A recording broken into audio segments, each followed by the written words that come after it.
الحمد لله نحمده ونستعينه ونستغفره ونؤمن به ونتوكل عليه ونعوذ بالله من شرور أنفسنا ومن سيئات أعمالنا من يهده الله فلا مضل له ومن يضلله فلا هادي له الرحمن الرحيم إنه لتنزيل رب العالمين نزل به الروح الأمين على قلبك لتكون من المنزلين بلسان عربي مبين. وقال تعالى شهر رمضان الذي أنزل فيه القرآن هدى للناس وبينات من الهدى والفرقان فمن شهد منكم الشهر فليصم. صدق الله العلي العظيم. وقال النبي صلى الله عليه وسلم خيركم من تعلم القرآن وعلمه. وقال النبي صلى الله عليه وسلم تركت فيكم أمرين لن تضلوا إن تمسكتم بهما كتاب الله وسنة رسوله صلى الله عليه وسلم أو كما قال صلى الله عليه وسلم. محترم حضرات، دینی اور ایمانی بھائیوں، ہماری ماؤں بہنوں اور بیٹیوں، یہ پروگرام فضائل قرآن اور استقبال رمضان دو عنوان پر مشتمل ہے. قرآن کی کیا اہمیت ہے، قرآن ہم سے کیا مطالبہ کرتا ہے، قرآن کا پیغام کیا ہے، اور رمضان المبارک سے قرآن کا کیا تعلق ہے. ان باتوں کو جاننا بھی ضروری ہے. جاننے کے بعد ان پر عمل کرنا بھی ضروری ہے، اس لیے کہ اللہ نے قرآن ہدایت کے لیے اتارا ہے، عمل کے لیے اتارا ہے، زندگی بنانے کے لیے اتارا ہے. یہ کتاب اگر ہماری زندگی میں آئے گی تو زندگی اعلیٰ سے اعلیٰ ہو جائے گی، اور اگر یہ کتاب ہماری زندگی میں نہیں آئی تو ہم سے زیادہ بدتر کوئی بھی روئے زمین پر نہیں ہوگا، دنیا میں بھی اور آخرت میں بھی. یہ قرآن کریم اللہ کی وہ کتاب ہے جس کے بارے میں اللہ نے فرمایا الف لام میم ذالک الکتاب لا ریب فیہ. یہ وہ کتاب ہے جس میں ذرہ برابر شک نہیں ہے، اور اللہ نے ان لوگوں کے لیے ہدایت نامہ بنایا ہے جو اپنے کو برائیوں سے بچانا چاہتے ہیں. باقی یہ کتاب ہدی للناس ہے، سارے جہاں کے لیے اس میں رہنمائی ہے، لیکن سارے لوگ فائدہ نہیں اٹھاتے. فائدہ وہی اٹھاتا ہے جو اپنے کو برائیوں سے بچانا چاہتا ہے. اس لیے ایک جگہ قرآن نے کہا ہدی للمتقین، ایک جگہ ہدی للناس، ساری انسانیت کے لیے اس میں رہنمائی ہے۔ لیکن باتوفیق وہی لوگ ہوتے ہیں جو اپنے کو گناہوں سے بچانا چاہتے ہیں، اپنے کو صحیح راستے پر لگانا چاہتے ہیں۔ اس لیے قرآن نے کہا یہ وہ کتاب ہے جو سارے جہاں کے پالا نہار نے اتاری ہے۔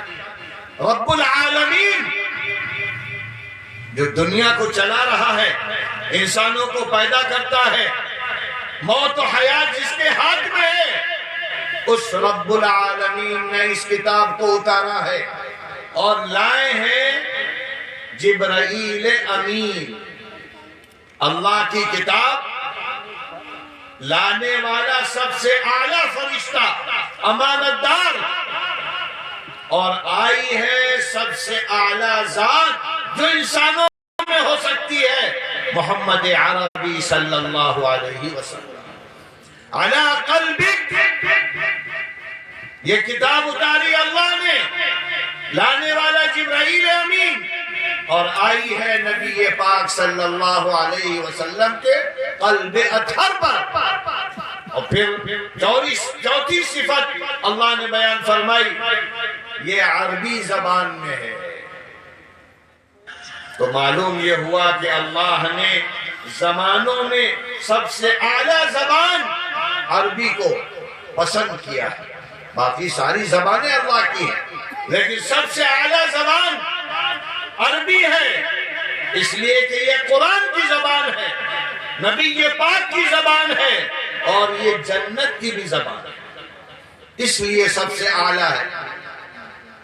تو یہ اللہ نے کتاب اتاری اور اس کی بڑی بڑی اہم صفات بیان کی گئی ہیں کہ یہ اللہ کا کلام ہے۔ اسی لیے جو شخص اپنی زبان سے ایک حرف بھی قرآن کا پڑھے گا اس کو 10 نیکیاں ملیں گی، کم سے کم 10۔ اور الف لام میم یہ 3 حروف ہیں، آپ نے اتنا سا پڑھا تو 30 نیکیاں۔ تو آپ سوچئے کہ جو قرآن پہ قرآن پڑھتا ہے، بار بار جو ہے سورتیں پڑھتا ہے، اس کو کتنا ثواب ملتا ہو، اور یہ سارا ثواب آخرت میں نظر آئے گا، یہاں نظر نہیں آ رہا ہے، آنکھوں سے اوجھل ہے۔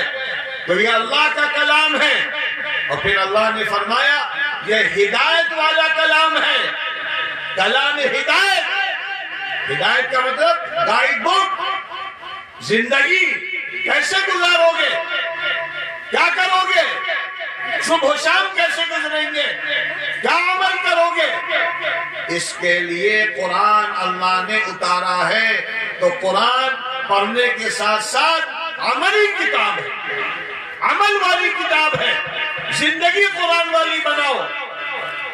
یہ کلام ہدایت ہے، کلام اللہ ہے، اور پھر اللہ نے فرمایا یہ کلام خلود ہے، کوئی دنیا کی طاقت قرآن کو مٹا نہیں سکتی۔ آپ سوچئے کہ 1450 سال ہو گئے ہیں جب قرآن اترا تھا غار حرا میں اللہ کے رسول کے سینے پر، اس وقت سے لے کر 1444 سال ہجری ہو چکے ہیں۔ ہمیشہ سے باطل قرآن کو مٹانے میں لگا ہے، ہزاروں مکتبے جلا دیے گئے، ہزاروں حفاظ شہید کر دیے گئے، لیکن اللہ نے حفاظت کا وعدہ کیا ہے۔ دنیا کی کوئی طاقت آج تک ایک حرف نہیں مٹا سکا۔ یہ قرآن کا معجزہ ہے، قرآن مٹ نہیں سکتا کیونکہ اللہ کا حکم ہے، اِنَّا نَحْنُ نَزَّلْنَا الذِّكْرَ وَإِنَّا لَهُ لَحَافِظُونَ، ہم نے اتارا ہے قرآن اور ہم خود اس کی حفاظت کریں گے۔ تو لہذا یہ قرآن کا سب سے بڑا معجزہ ہے، اسی لیے اللہ نے فرمایا کہ یہ کلام معجز بھی ہے۔ ساری دنیا آ جائے، بڑے بڑے ماہرین آ جائیں، قرآن جیسی ایک آیت بھی بنا کر نہیں لا سکتے۔ قُلْ لَئِنِ اجْتَمَعَتِ الْإِنسُ وَالْجِنُّ عَلَىٰ أَن يَأْتُوا بِمِثْلِ هَٰذَا الْقُرْآنِ لَا يَأْتُونَ بِمِثْلِهِ وَلَوْ كَانَ بَعْضُهُمْ لِبَعْضٍ ظَهِيرًا۔ اگر سارے انسان، سارے جنات جمع ہو جائیں اور قرآن جیسا کلام بنانے کی کوشش کریں تو ایک سورت، ایک آیت نہیں بنا سکتے۔ اور آج 1400 سال ہو گئے، کوئی قرآن جیسی عبارت نہیں بنا سکا۔ یہ کلام معجز اور کلام شامل، یعنی اس میں سب کچھ ہے۔ جو آدمی قرآن اچھی طرح پڑھ لے تو وہ سارے علوم کا ماہر بن جاتا ہے، تفقہ اس کو حاصل ہو جاتا ہے، دین کی سمجھ، دنیا کی سمجھ، آخرت کی فکر، ساری چیزیں اس کی نگاہوں کے سامنے آ جاتی ہیں۔ اور یہ کلام سارے کلاموں میں سب سے اعلیٰ، سب سے افضل، یہاں تک کہ اللہ نے فرمایا کہ لوگوں تم کو کیا معلوم کہ یہ قرآن ہے کیا؟ لو انزلنا هذا القرآن على جبل، اگر ہم اس قرآن کو پہاڑ پر اتار دیتے تو پہاڑ اس کی طاقت کو برداشت نہیں کر سکتا تھا، ریزہ ریزہ ہوتا، پھٹ جاتا۔ اتنا عالی کلام، ایسا ہدایت والا کلام، اللہ کہتا ہے کہ اے انسان، ہم نے تیرے لیے بہت آسان بنا دیا۔ وَلَقَدْ يَسَّرْنَا الْقُرْآنَ، اور حقیقت میں ہم نے قرآن کو آسان کر دیا ہے۔ اسی لیے ہندوستان کا دیہات، وہاں کے بھی لڑکے اعلیٰ سے اعلیٰ قرآن پڑھ رہے ہیں۔ کیسے پڑھ رہے ہیں؟ یہ تو عربوں کا تھا قرآن، اگر آدمی سوچے، لیکن اللہ فرماتا ہے یہ سارے لوگوں کے لیے ہے۔ محنت تو کرو، کوشش تو کرو۔ تو اللہ کہتا ہے پڑھنا کیا، ہم پورا قرآن تم کو یاد کرا دیں گے، اور اگر تم اچھی محنت کرو گے تو عربوں سے زیادہ اچھا پڑھنے لگے۔ اور ماشاءاللہ کتنے حفاظ ہیں، اگر ان کا چہرہ سامنے نہ ہو تو عربی لہجے میں پڑھتے ہیں، عربی انداز، عربی لائے۔ چہرہ دیکھ کے آدمی سمجھتا ہے کہ یہ تو ہندوستان کے فلاں جگہ کے ہیں، فلاں جگہ کے ہیں۔ تو یہ اللہ نے اتنا آسان بنا دیا ہے۔ تو لہذا جب اللہ کا یہ کلام ہے، ہدایت کے لیے آیا ہے، اس سے زندگیاں اعلیٰ سے اعلیٰ ہوتی ہیں، بلندیاں ملتی ہیں، عزتیں ملتی ہیں، تو پھر اس کا حق بھی جاننا ضروری ہے۔ جو جتنا اعلیٰ ہوگا اتنا بڑا حق ہوگا۔ ماں باپ سب سے اعلیٰ ہیں، ان کا حق سب سے زیادہ ہے، پھر اس کے بعد چاچا ہیں، ماما ہیں، دوسرے رشتہ دار ہیں، الگ الگ حق۔ اسی طرح قرآن کا پہلا حق، اس پر ایمان کامل نہ ہو، ذرا بھی شک نہ ہو۔ الحمدللہ، الحمدللہ رب العالمین، یہاں سے لے کر من الجنۃ والناس، یہ پورا قرآن اللہ کا ہے، کسی کے بھی الفاظ نہیں ہے، سب کچھ اللہ کا ہے، الفاظ بھی اللہ کے، معانی بھی اللہ کے۔ یہ ایمان کامل لانا ہر مسلمان پر فرض، اللہ نے حکم دیا ہے۔ آمن الرسول بما انزل الیہ، رسول بھی ایمان لائے ہیں جو کچھ اتارا گیا، اور دوسرے ایمان والے بھی ایمان لائے۔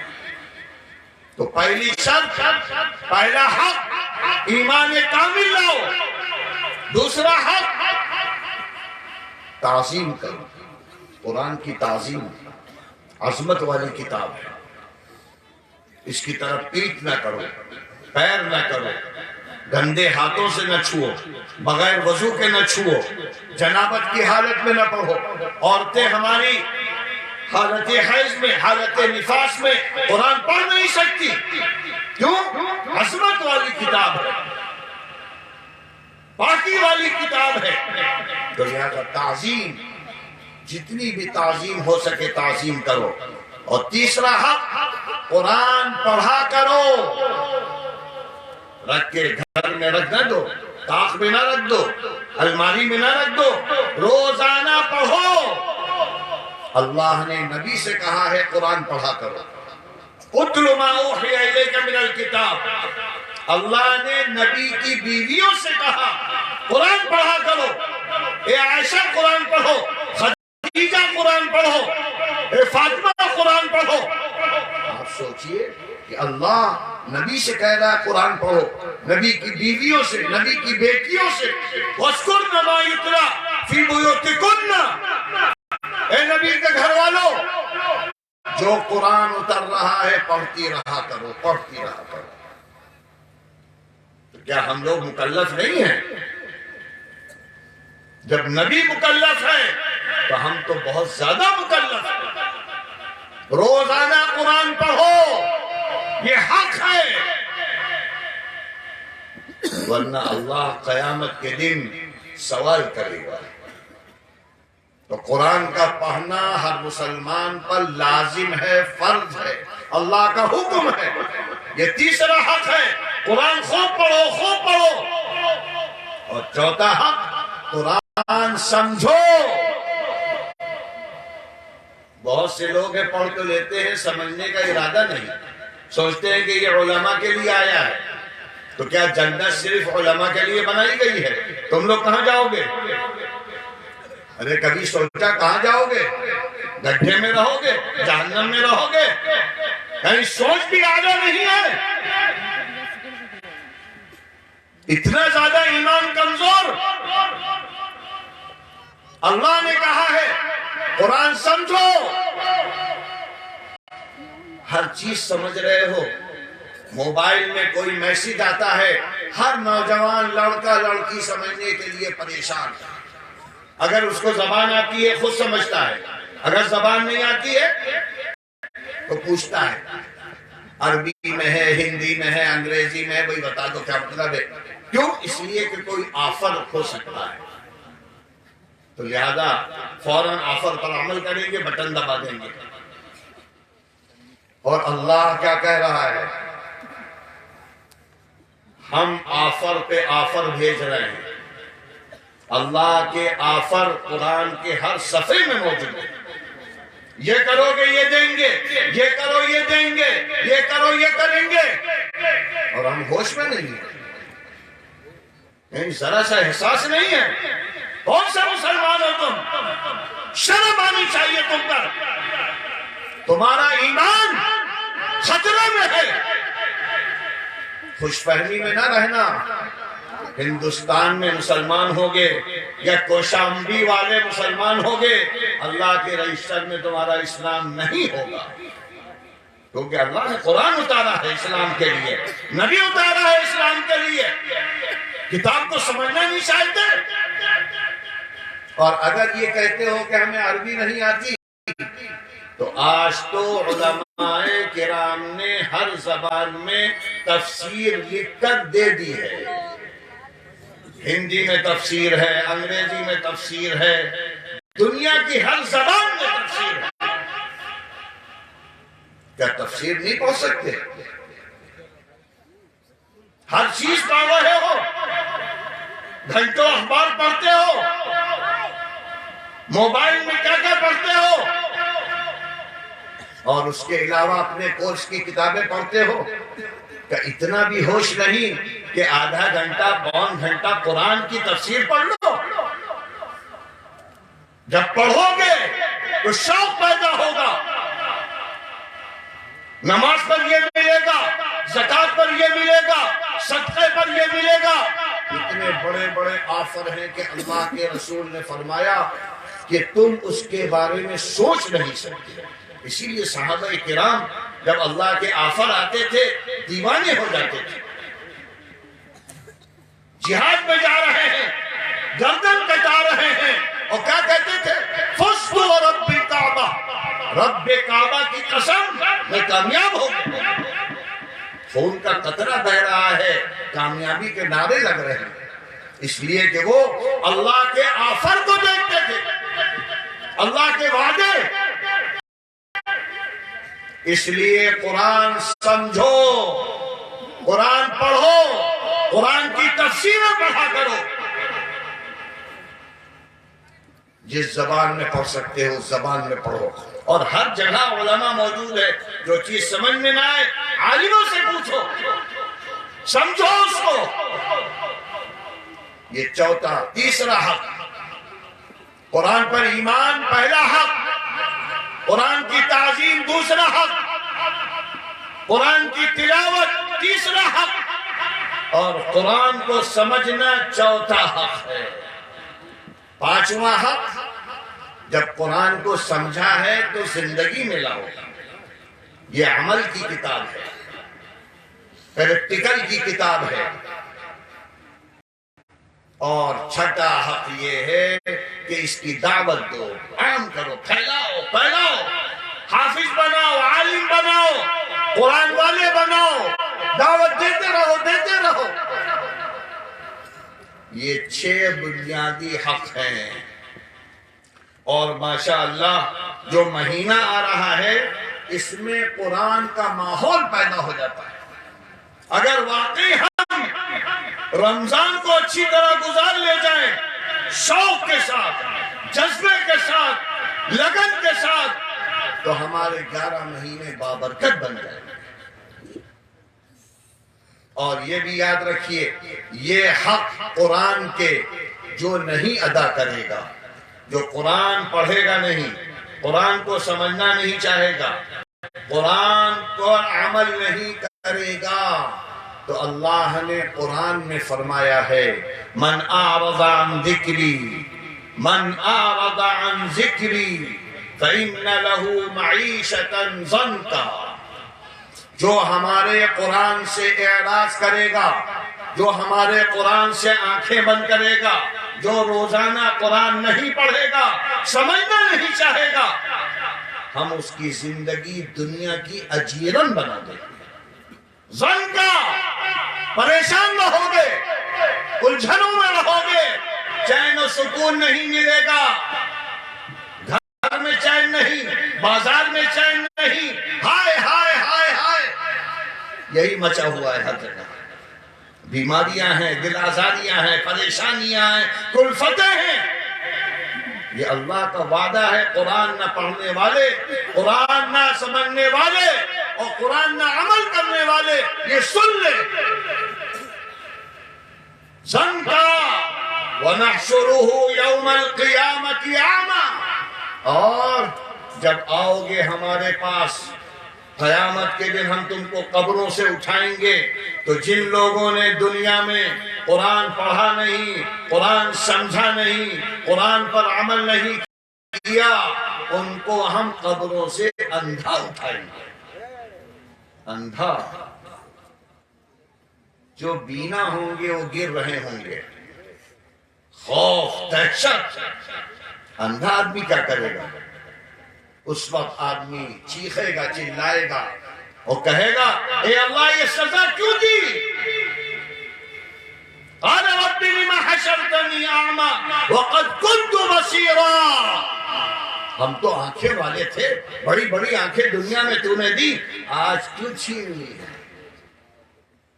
قال كذلك اتتك آیاتنا فنسیتها، تیرے سامنے قرآن بیان کیا جاتا تھا، قرآن کی دعوت دی جاتی تھی، قرآن کے سلسلے میں احکامات بتلائے جاتے تھے، تو نے آنکھ بند کر لی تھی، کان سے سنا نکال دیا، ایک کان سے سنا نکال دیا، سب بکواس ہے، غلط ہے۔ اتتک آیاتنا فنسیتها وَكَذَلِكَ الْيَوْمَ تُنْسَى، جس طرح تو نے دنیا میں اللہ کی کتاب کو بھلایا، آج اللہ نے تجھ کو بھلا دیا ہے۔ کیا ہوگا؟ یہ نہیں کہہ سکتے کہ ہم کو معلوم نہیں تھا۔ اللہ کہے گا کہ آسمانوں کے اوپر سے ہم نے کتاب اتاری تھی، اور کتاب کو سمجھانے کے لیے نبی کے پاک، نبی کے آخر الزماں حضرت محمد مصطفیٰ صلی اللہ علیہ وسلم کو بھیجا تھا، جنہوں نے کیا کیا قربانی دی ہے تمہارے لیے۔ 13 سال مکے کی زندگی، 10 سال مدینے کی زندگی، کچھ بھی یاد نہیں رہا، اتنے غافل ہو گئے۔ تو اس لیے یہ جو پروگرام ہوتے ہیں زندگی میں تغیر کے لیے ہوتے ہیں، اس کو رسم نہ سمجھو۔ ہر سال آپ کے یہ پروگرام معلوم ہوا ہے کہ ہوتا ہے، ہر سال زندگی میں تغیر ہو، ہر سال لوگ اعلیٰ سے اعلیٰ بنے، ایمان کی ہوائیں چلے، قرآن کی فضائیں ہو، ہر طرف قرآن پڑھا جائے۔ جب تو یہ جلسے کامیاب ہیں، ورنہ سب ناکام ہیں۔ تھوڑی دیر، آدھا گھنٹہ، ہاں ہو ہاں ہاں، بڑا اچھا، بہت اچھا، بہت اچھا، گئے سو گئے، فجر کی نماز بھی نہیں پڑھی۔ کوڑے پڑیں گے، کوڑے تم لوگوں پر، جو اللہ کے رسول پر 10 روپے بانٹ رہے ہو، 50 روپے بانٹ رہے ہو، ڈنڈے مارے جائیں گے تم پر۔ ایک نماز جب اللہ کے رسول معراج میں گئے ہیں، وہاں دیکھا جہنم میں لوگ جل رہے ہیں، بعض لوگوں کو دیکھا کہ اپنا سینہ سینے کا گوشت نوش رہے ہیں۔ اللہ کے رسول نے فرمایا جبرائیل یہ کون لوگ ہیں؟ کہا یہ وہ لوگ ہیں جو دنیا میں کیا کرتے تھے؟ دوسروں کی غیبتیں کر رہے ہیں، دوسروں کا گوشت کھا رہے ہیں۔ اور جو لوگ دنیا میں سودی کاروبار کرتے ہیں، بعض لوگوں کو دیکھا کہ وہ جہنم میں ہیں، ان کے ہاتھ پیر چھوٹے چھوٹے سے ہیں، پیٹ بہت بڑا ہے، اور اس کے اوپر سانپ بچھو چل رہے ہیں۔ کہا کہ یہ کون لوگ ہیں؟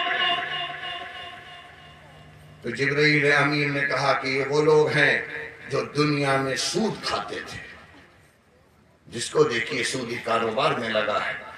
اور بعض لوگوں کو دیکھا کہ بڑا سا پتھر ہے اور ان کے سر کو کچلا جا رہا ہے، جہنم میں سر پر پتھر مارے جا رہے ہیں۔ اللہ کے رسول نے معراج میں کہا یہ کون لوگ ہیں اے جبرائیل؟ تو حضرت جبرائیل نے کہا کہ یہ وہ لوگ ہیں جو فرض نمازیں نہیں پڑھتے تھے۔ کیا ہو گیا ہے؟ مسجدیں ویران ہیں، صرف رمضان میں مسجدیں بھر جاتی ہیں اور اس کے بعد خالی۔ ایسا کیوں ہوتا ہے؟ کبھی سوچا؟ اللہ کی ٹریننگ آ رہی ہے، 1 مہینے اللہ کی نگرانی میں جنت کے دروازے کھل جائیں گے، جنت کو آراستہ کیا جا رہا ہے، جہنم کے دروازے بند، سارے لوگ مسجد میں آ رہے ہیں۔ کس لیے آتے ہو اے نوجوانوں؟ کیوں آتے ہو؟ کبھی سوچا کیوں آتے ہو؟ شروع میں آئیں گے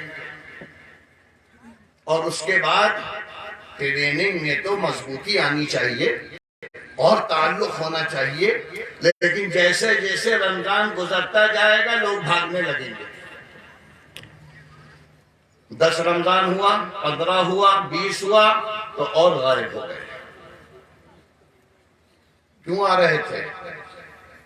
اس لیے آ رہے تھے کہ سب سے بڑا ہمارا جو دوست تھا 11 مہینے جس کے ساتھ کبڈیاں کھیلتے تھے، وہ چلا گیا ہے جیل میں۔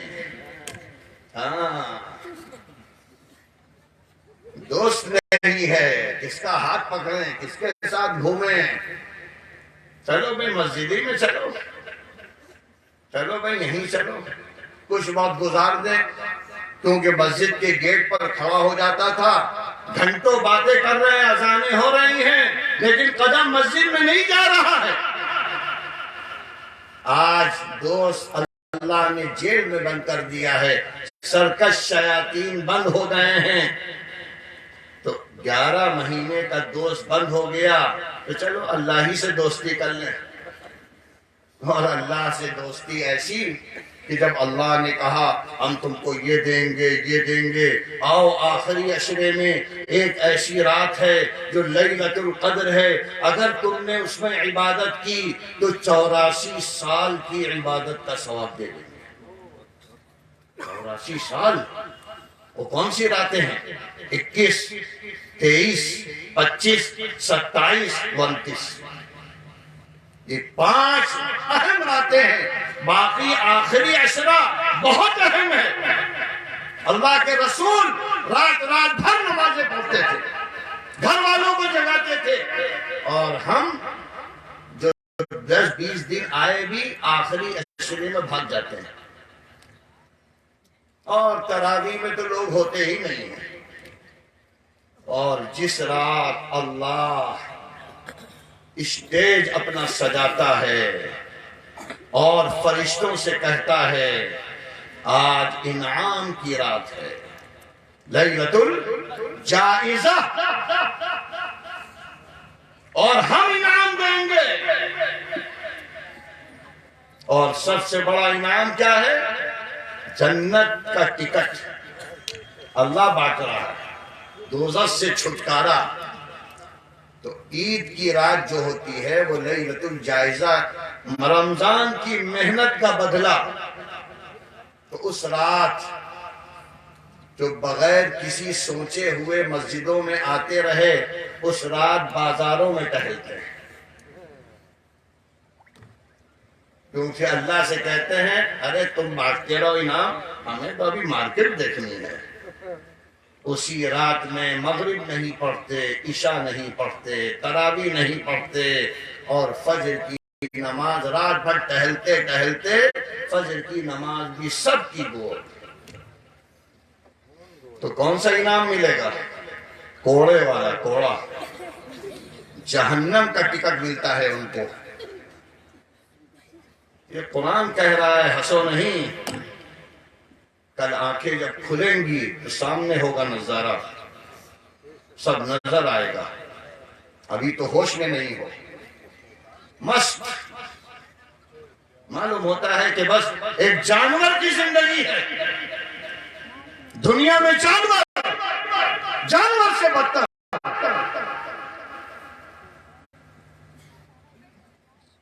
صحابہ کرام کا تذکرہ سنتے ہیں، جو دیوانے تھے،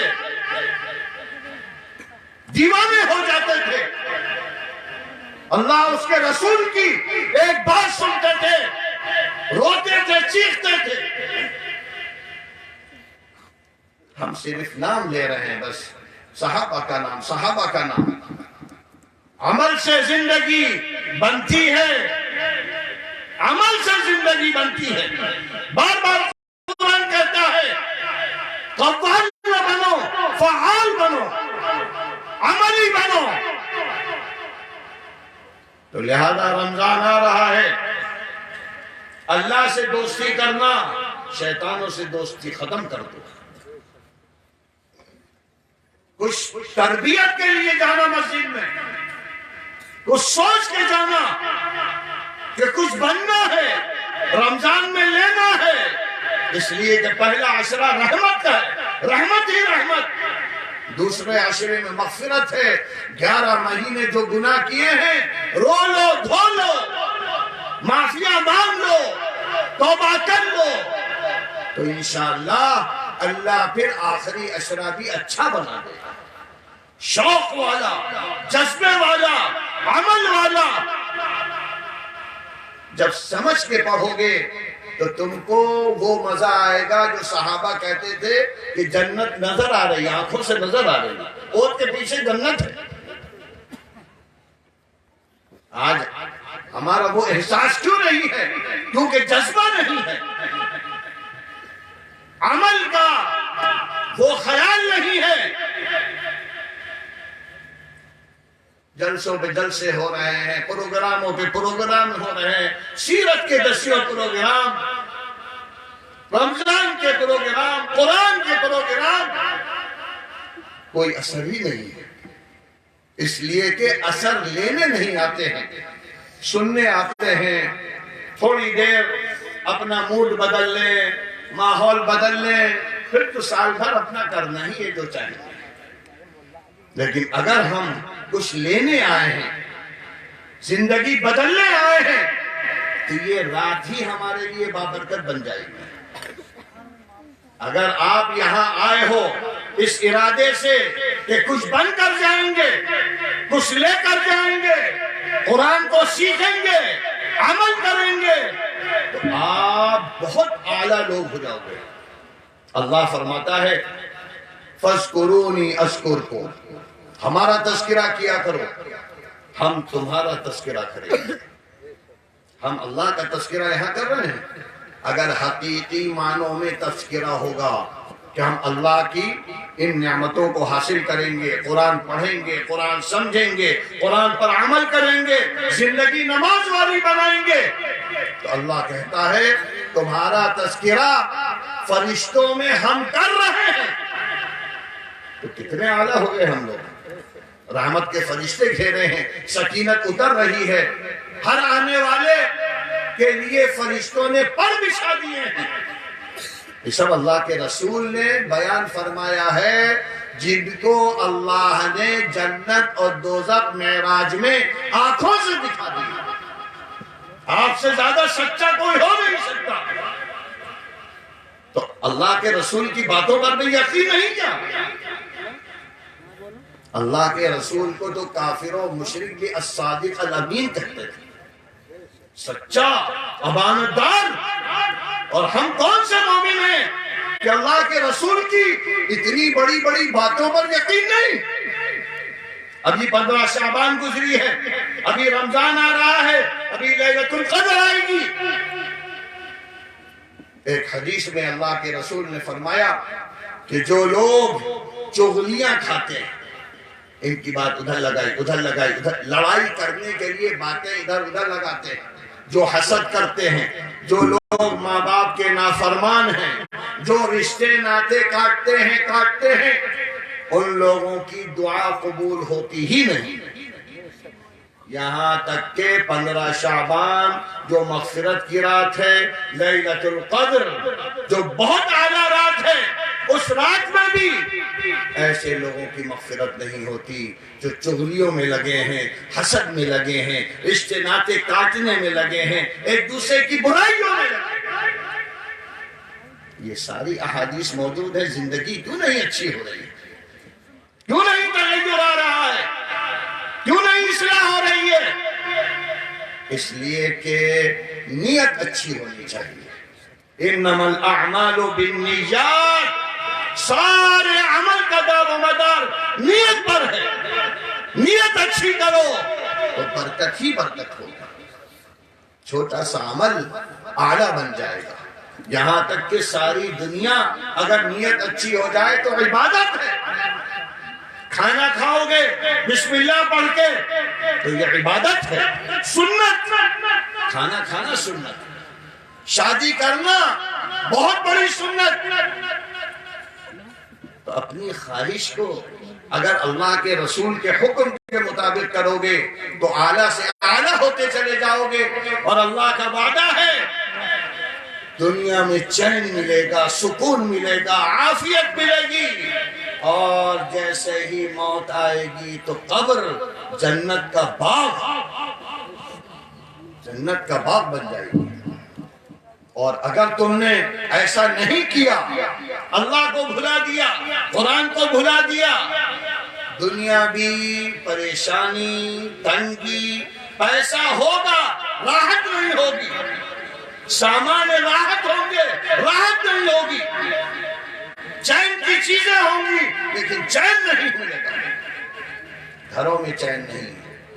آج مائیں بہنیں پریشان ہیں کیونکہ گھروں میں نمازیں، گھروں میں ذکر و اذکار، گھروں میں دعاؤں کا محمول، گھروں میں قرآن کی تلاوت ختم ہوتی جا رہی ہے۔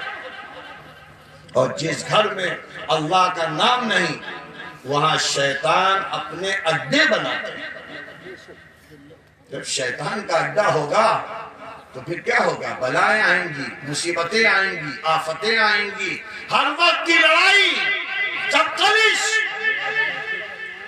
اور اولاد نافرمان بن جائے گی۔ تو اس لیے قرآن کی اہمیت کو سمجھو، قرآن سے تعلق قائم کرو، اور یہ جو بابرکت مہینہ آ رہا ہے جس پر ایک ایک عمل کا ثواب 70 گنا اور اس سے بھی زیادہ، ایک فرض پڑھو گے 70 فرض، ایک نفل 70 فرض کے برابر، اور فرمایا گیا یہ صبر کا بدلہ، صبر کا مہینہ ہے، اور صبر کا بدلہ جنت ہے، خیر خواہی کا مہینہ ہے، غمخواری کا مہینہ ہے، غریبوں کے ساتھ غمخواری کرو، کھلاؤ، روزے دار کو افطار کرو، اور افطار کے وقت اللہ کے سامنے ہاتھ اٹھا کر دعا مانگو تو اس وقت کی دعائیں قبول ہوتی ہیں۔ یہ ساری چیزیں اگر ہم سیکھیں گے اور ابھی سے تیاری کریں گے کہ آنے والا مہینہ ہمارے لیے بابرکت بن جائے، اور ایسی تیاری اور اس طرح رمضان کو گزاریں گے تو انشاءاللہ 11 مہینے بابرکت رہیں گے، رمضان کے سائے میں رہیں گے، رمضان کی برکتیں پھر پورے سال ہوتی رہیں گی۔ یہ چیز ہمیں اس پروگرام میں سیکھنا ہے، یہاں سے لے کر جانا ہے، زندگی کو بدلنا ہے۔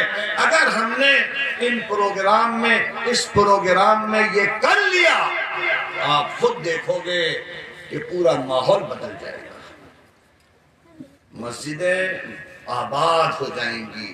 اللہ کے رسول صلی اللہ علیہ وسلم جب دنیا سے جا رہے تھے تو آپ نے جو وصیت کی تھی اس میں ایک بڑی وصیت تھی، الصلاۃ وما ملکت ایمانکم، اے میری امت نماز نہ چھوڑنا، نماز نہ چھوڑنا۔ آج ہم کیوں مسجدوں کو ویران کیے ہیں؟ اگر ہندو ہماری مسجدوں کو ڈھا رہا ہے تو اس سے پہلے تو ہم نے ڈھا دیا ہے، ہم نے ویران کر دیا ہے، ہزاروں مسجدیں ویران ہیں، تو کافروں کو مشرکوں کو کیوں برا کہہ رہے ہو؟ تم ہو ویران کرنے والے، اور تم نے مسجدوں کو ویران کیا، اللہ نے تمہارے بازار اور گھروں کو ویران کر دیا۔ رونق نہیں ہے گھر میں، برکت نہیں ہے، خیر نہیں ہے، روزانہ بلائیں، مصیبتیں، لڑائیاں، دنگل گھر۔ اللہ کے رسول نے حکم دیا تھا مسجدوں کو ویران نہ کرنا، ہر نماز میں اہتمام کرو مسجدوں کا، نمازوں کا، اور ظلم نہ کرنا، ظالم نہ بننا، کمزوروں پر زیادتی نہ کرنا، کسی کا حق نہ مارنا۔ اگر تم نے ایک بالش بھی کسی کی زمین لے لی تو 7 زمینوں تک وہ تمہارے گلے پر لاد دی جائے گی۔ ایک بالش زمین کسی کی نہ لینا، ایک روپیہ کسی کا نہ لینا، ایک مسواک تک نہ لینا، ورنہ قیامت میں اس کا حساب دینا پڑے گا۔ یہاں تک کہ اللہ کے رسول نے فرمایا جس نے قرض لیا اور قرض ادا نہیں کیا تو اگر وہ شہید بھی مرے گا تو قرض کی معافی نہیں ہوگی۔ آج ہم قرضے لے رہے ہیں، امانتوں میں خیانت کر رہے ہیں، لوگوں کی زمینیں ہڑپ کر رہے ہیں، ایک ایک کمرے پر جھگڑے ہیں بھائیوں میں، اور آج تو روزانہ اخبار میں کہ کسی نے زمین کے چکر میں ماں کو قتل کر دیا، باپ کو قتل کر دیا کہ ہمارے نام ہو جائے۔ کون سا دین ہے، کون سی شریعت ہے، کون سا ایمان ہے؟ معاشرہ بھی بگڑ گیا، عبادات بھی خراب ہو گئی، معاملات بھی اچھے نہیں ہیں۔ لہذا اے ہمارے بھائیوں، آپ لوگ بھی کافی دیر سے بیٹھے ہیں، ہم بھی بہت دور سے آئے ہیں، کچھ پیغام لے کر جاؤ، کچھ سوچ کر جاؤ زندگی کو بدلنے کا نظام بناؤ تو انشاءاللہ 2-4 باتیں بھی کافی ہیں۔ اللہ تعالی ہم سب کو عمل کی توفیق عطا فرمائے، ہم سب کا رشتہ قرآن و حدیث سے مضبوط کرتے، ہم قرآن پڑھیں بھی، سمجھنے کی کوشش کریں، زندگی میں لائیں۔ اور اے اللہ، آنے والا مہینہ جس کے بارے میں اللہ کے رسول نے رجب میں کہا تھا، اللہم بارک لنا فی رجب و شعبان وبلغنا رمضان، اے اللہ رجب کا مہینہ، شعبان کا مہینہ ہمارے لیے بابرکت بنا اور ہم سب کو رمضان تک پہنچا دے۔ 3-4 دن رہ گئے، اللہ کی ذات سے امید ہے کہ انشاءاللہ رمضان ملے گا۔ موت تو کسی وقت آ سکتی ہے، کچھ پتہ نہیں، لیکن دعا یہی ہو کہ اللہ رمضان بھی دکھا دے، رحمت کا مہینہ دکھا دے، برکت کا مہینہ دکھا دے، مغفرت کا مہینہ دکھا دے، اور ہم سب کے لیے لیلۃ الجائزہ میں اے اللہ جنت کا فیصلہ فرما اور ہم سب کو جہنم سے بچا۔ جب ہم یہاں کی گرمی نہیں برداشت کر سکتے تو جہنم کا ایک لپٹ برداشت نہیں ہوگی۔ قرآن میں ہے کہ جس وقت جہنمیوں کو پانی دیا جائے گا، جس وقت وہ چیخیں گے، پیاس سے تڑپ رہے ہوں گے، پانی پانی پانی، اللہ کی طرف سے ان کو جب پانی دیا جائے گا تو پانی جب ان کے قریب آئے گا تو یہ ہونٹ پگھل کر پیٹ پہ آ جائے گا۔ یہ پانی کے قریب آنے سے ہونٹ پگھل جائیں گے، اور جب وہ پیاس کی شدت سے ایک گھونٹ پئیں گے تو پیٹ کی ساری اتریاں پخانے کے راستے سے بچ جائیں گے۔ قرآن کہہ رہا ہے۔ اور کن کو پلایا جائے گا؟ نافرمانوں کو، باغیوں کو، مسجد ویران کرنے والوں کو، بے نمازیوں کو۔ اس لیے بچو، اللہ کے عذاب سے بچو، اللہ کی پکڑ سے بچو، اللہ کی نافرمانیوں سے بچو، اللہ کی اطاعت میں آؤ، فرما برداری میں آؤ، تو انشاءاللہ چین ہی چین، سکون ہی سکون، عافیت ہی عافیت، کھانے کو نہیں بھی ہوگا تب بھی چین ہوگا۔ صحابہ کرام بھوک کی حالت میں بھی الحمدللہ کہتے تھے، اللہ کا شکر ہے۔ یہ ہے دین، یہ ہے ایمان۔ تو لہذا ہمارے عقائد بھی اچھے ہوں، ہماری عبادات بھی اچھی ہوں، ہمارے معاملات بھی اچھے ہوں، ہمارے اخلاق بھی اچھے ہوں، یہ سب ہم کو حاصل ہوں گے جب ہم قرآن سے جڑیں گے، نبی پاک، نبی آخر الزمان حضرت محمد مصطفیٰ صلی اللہ علیہ وسلم کی سیرت کو زندگی میں لائیں گے۔ زندگی میں آج ہماری زبان پر تو سیرت پاک ہے، زندگی میں نہیں۔ نمازیں نہیں ہیں نبی والی، اعمال نہیں ہیں نبی والے، سیرت و کردار نہیں ہے نبی والا، اسی لیے برکت نہیں ہے، خیر نہیں ہے۔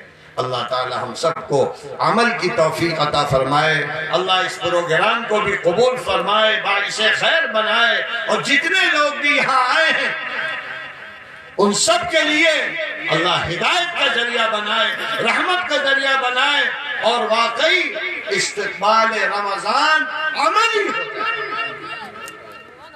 وآخر دعوانا ان الحمدللہ رب العالمین۔